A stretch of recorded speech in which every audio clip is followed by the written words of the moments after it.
বাংলাদেশ বনাম আয়ারল্যান্ড নারী দলের ৩ ম্যাচের টি-20 সিরিজ শুরু হচ্ছে বৃহস্পতিবার।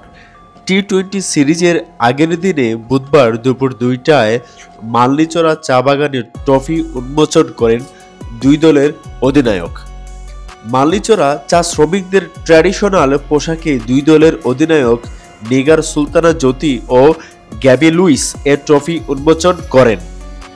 ট্রফি উন্মোচনের আগে চা শ্রমিকের বেশে প্রতীকী পাতা উত্তোলন করে জ্যোতি ও গ্যাবি।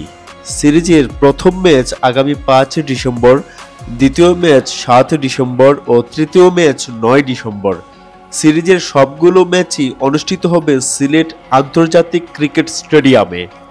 প্রথম দুই টি-20-র জন্য বাংলাদেশ স্কোয়াড নিগার সুলতানা জ্যোতি, অধিনায়ক নাহিদা আক্তার, মুর্শিদা খাতুন, দিলারা আক্তার, শারমিন আক্তার সুপ্তা, সুবহানা মুস্তারি, স্বর্ণা আক্তার, ঋতুমণি, রাবেয়া, ফাহিমা খাতুন, ফারিহা ইসলাম তৃষ্ণা, জাহানারা আলম, জান্নাতুল ফেরদৌস সুমনা, তাজনাহার, সানজিনা আক্তার মেঘলা।